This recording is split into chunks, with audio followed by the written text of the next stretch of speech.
Hello. What is up? It's Family Matters with Kevin Peterson. Do this every Thursday, Friday ish to the best of our ability. This is the one and only Kevin Peterson. We are sponsored, as always, our beloved sponsor, Jaywalker Lodge. Kevin, how are you? Good, Mr. Staples. How are you? I stayed out way too late last night, so you're going to have to carry What? the show. So, yeah. Now, just so we're clear, what's staying out way too late for you? Now you shouldn't ask follow-up questions. So I was home, I think by 11:30 or something. Okay, you win. No. That's late. Well, I thought you were going to say that's not late at all, but no, bro, I'm telling you. I mean, like I like to start winding down at about 9:30, and it's I have a whole unwinding process. So if I stay out late, then that just pushes my unwinding phase. But anyway, so Family Matters, we do this to ease fears, calm anxieties, try to stump Kevin. Keep your questions coming. Yeah. But any hot topics, anything you want to brush into, Kevin, before we get into it? Oh, you can.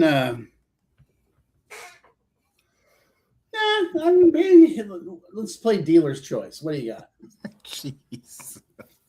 Well, I think this is. I don't want to say review but it's. I can always tell what the hot topics are with families, and because it's normally comes through with a general theme. So, in the spirit of financial kind of gifts or something, the question is, I mean, it's a longer kind of runs down, but 25-year-old doesn't live at home, lives with his girlfriend,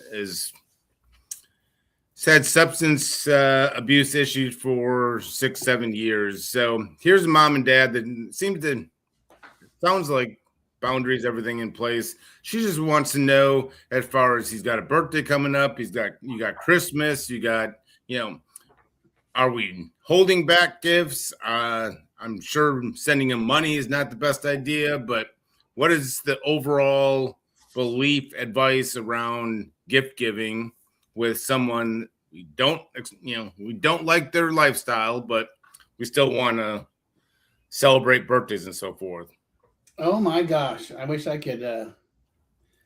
Bring my parents back from the dead. That's a great question. How do you not enable and facilitate through the concept of holidays and gifts and that sort of thing?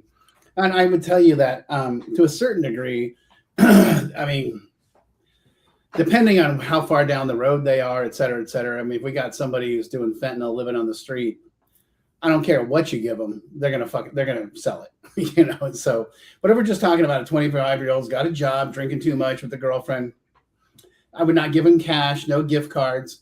I would find a company that, like, I would go buy him some clothes, right? But make sure that the store is not going to give him a cash refund. It's like, no, we'll give you trade or credit, but no cash refund.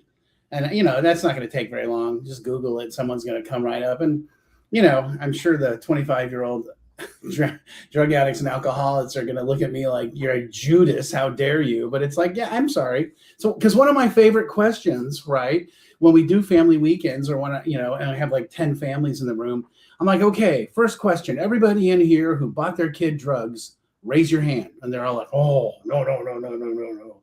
Oh, okay. Everybody here that paid for groceries, gas, rent, or the bills, raise your hand. You bought drugs. And they're like, oh. I'm like, it's okay. That's okay. Remember that drugs and alcohol are this much of the equation. Behavior is this much of the equation. So, addicts and alcoholics learn quickly how to make things work. So that's what. And there's you got that old black market for gift certificates, so everyone thinks that you're safe with these Visa gift cards or whatever it may be, you can sell those too. So you can find a market for really anything. So, buy the actual clothes, not the money. Or, massages, or I don't know, something, haircuts, whatever, get them a subscription to one of those men's haircut places, I'm just saying. So there's a great Randy Travis song called I gotta find a better class of losers. I remember hearing that. I was like, yep, that's right. All right. Well, I want to get into another topic. I mean, it's let's just call it what it is, boundaries and so forth like that. Yeah. We had a question this week, and not to make light, but I mean, I think the overall theme here, I'll just break it down, is families, I think, hear, they read, they try to educate themselves to the best of their ability about boundaries, and then you get that 2:30 a.m. kind of text and pleading, and it just seems like boundaries kind of go out the window. So I want to kind of break down a boundary. The question in general is it still a boundary? Is a boundary still a boundary if we're not enforcing it every time? So that kind of, can we just give an overall view on boundaries and kind of maybe actionable steps or something like that? So when that text comes at 2:30 pleading to get back in the house, boundaries don't just dissolve like Crystal Light. Crystal Light. Oh my God. I'm staring at a Crystal Light packet. That's the only reason. I was like, what? Yeah, it's funny. We were talking about this last night in our Jaywalker family group. And, they were like, yeah, I mean, we do all the reading, we get our boundaries. And then, when push comes to shove, he's going to start saying like, well, then I'll kill myself, or I'll go live on the streets, or I'll just disappear and you'll never see me again. And we crumble. And I'm like, oh yeah. I said, okay, I'm going to give you three answers to that question. I'm going to give you the addict, the sober addict, and the therapist. First things first, the addict. Yeah, we know exactly what to say and how to say it. Trust me, every addict learns quickly how far up the scale they got to go to get you to break. It's simple. It's very straightforward, and every one of us knows it, and every one of us did it. I don't care who you are. On some level, we all did, we all terrorized our family. So just be clear that, that was a well thought out campaign on his part, number one. Number two, sober addict. I have to learn how to take responsibility for my actions, right? And I have to learn, because it's tempting. I mean, when I was newly sober, it was tempting to tell my parents, well, I would do that, but I don't have any money because I'm newly sober. And I'm living the straight and narrow, and I don't have that kind of money. Same kind of manipulation. All right. Same, no drugs, no alcohol, still Kevin behavior. The old, when you sober up a horse thief, what do you got? Sober horse thief, right? Speaking of the Nashville rodeo. That's just reality, Therapist. So here's the thing. And this is what the therapist said to my parents in 1990. He's killing himself anyway. You're just enabling it. It's just on your dime. So why don't you put a stop to that and see what happens, and tell him, I love you, but I'm not willing to do this anymore. And if you want to keep going down that path, that's cool, but you're going to do it without us engaged in your process. If you want to quit or you want help, we'll help you. But we're not doing that anymore. And I understand that he's going to make all the threats and all that stuff. I get it. And I get that there's some of them are actually going to come through with it. I mean, I get that. But we're talking about someone who's 25, 30, 35, 40. They're adults. They're going to do whatever the hell they want anyway.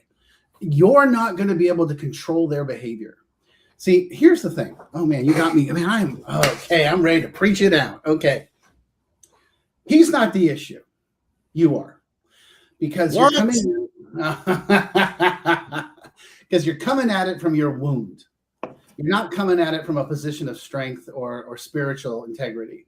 You're coming at it from your wound of, oh my God, this must be my fault. I created this person. I must be responsible. And you're not. I mean, you're just not. His addiction is his addiction. You know, you're not responsible for his addiction, but you are responsible for how you respond to it.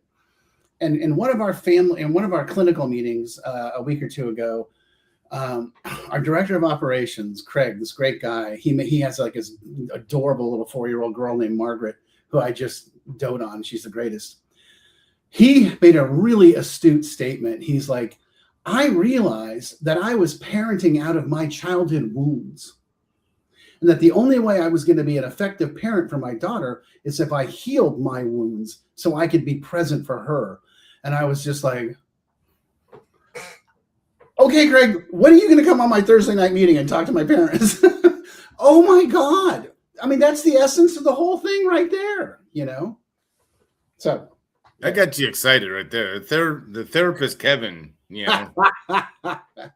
But I mean, realistically, you know, I'm sure they've heard it 1,000 times. Maybe they just need to kind of write it down on the chalkboard like teachers did to me all the time, like 50,000 times. But boundaries aren't consequences. They're not ultimatums. They're not punishments. They're protecting the loved ones, you know. That's what I think most people, when they start understanding that aspect to it, things kind of change, because it's not, they think it's an ultimatum. The addict certainly thinks and will say it out loud, you know, but when the families finally make that switch or transition to, I need to take care of myself because everything up to this point hasn't been working, and these boundaries are going to lead to peace and contentment to the best of their ability, I think families connect that way. Otherwise, they just think it's ultimatums and punishments. Well, and the reason why they think that is that because they're thinking for the addict and the alcoholic. They're not thinking for themselves. You know, we had a little dose of that yesterday where there was a family that was like, well, you know, when he's done at Jaywalker, you know, he's going to have to, you know, find a place to live. And he's probably just going to have to go live at our house. I'm like, whoa, okay, stop. And I'm like, you just made a choice to allow him back into the house. And, you know, that's a terrible idea. Make him find his own job. Well, you know, he doesn't have a job and he's got animals. I'm like, I don't care. Stop solving his problems. People change through necessity, not because they wake up one morning and they're like, oh my God, I must change my life. You know, we change out of necessity because the people around us are like, dude, I'm done. This is over. Or the people are like, oh yeah, I'm sorry, I can't help you. Let me know how that works out. I know, and I have so much faith and confidence in you that, Jay, that you're going to solve this problem. I can't wait to see how you figure this out. Well, thank you for that, Kevin. Yeah. I've not really done that a lot in my life, but thanks for the vote of confidence. But what you're kind of saying too is, as someone that tests boundaries and kind of look for holes within the fence, like an addict alcoholic, they may hear boundaries and they'll say like, I'll just wait this out. Like, cause they always know someone within the system will come out strong. And then what the question is, you know, still a boundary if we don't enforce it every time, you know, the boundary gets thrown out because then it's just words at that point, because they know they're playing the waiting game. I played the waiting game. Like, they may say no today, but we'll just wait until tomorrow. And more often than not, the loved ones are the ones giving in quicker than the addict is giving in, because, you know, they're looking for the high, but we've got some staying power. We'll, you know, if we see the pot at the end of the rainbow, we can wait them out longer than people think. So yeah, I think the boundary needs to be realistic and willing to do and say, otherwise don't say it. And it's got to stay the whole time. Yeah. Can't make exceptions. It's his birthday, whatever it may be. So yeah, I mean, and that's the thing, right? Is that it's, and again, kind of like what you said, right? You know, we're the family members are the ones it's going to cave. And that's because they're coming at it from their wound. They're not coming at it they haven't healed their wound. And the only way they're going to be effective with these guys or with these people is if they go at As that person is getting help, you're getting help healing your wound. Otherwise, we're just going to keep doing the dance. It's never going to change. And it just takes one within the chain too. Yeah. Just, Yeah. Yeah. Yeah. I had a family last week. They were like, Jay, I don't understand. Like for the last 4 weeks, we put boundaries in, and then they called me up this week and they're like, we found the problem. My sister, his aunt, has been giving him money. It's like, and I'm just like, well, like you just turned, you guys did really, really well, but you knew something was still up. So obviously that just tells you 1 week, weak link throws everything up. So it's always someone one step removed, right? That's not feeling the pain of the addict and the alcoholic. That's like, oh, I don't know why your parents are being such hard asses. I'm going to say like being the cool aunt and uncle, but I'm guilty of that. I'm not, I spoil my niece and nephews, but I won't break boundaries to the best of my ability, but I don't think I would. Maybe the niece. I mean, she has me wrapped around my, They're supposed to. So, just in general, I think the question is about how upfront. They actually included Jay and Kevin in this question, just so let the record show, like it's not just straight Kevin, which I appreciate. So, little tidbit. That's what gets you on the show if you mention my name. But anyway, are you guys upfront? And they're basically kind of spitting out kind of research and statistics about treatment not necessarily working. What do you realistically tell families going into treatment, seeing that the success rate really isn't all that good? Like, do you guys hide the fact of all the research? And I'll just say, like, man, I'm upfront as can be, like, and I'm also upfront in saying that this isn't a 30-day problem. So this is a long journey product. But yep. Yeah. I mean, that's the answer. I mean, what do? I make them read my book. I mean, literally, that's what I make them do.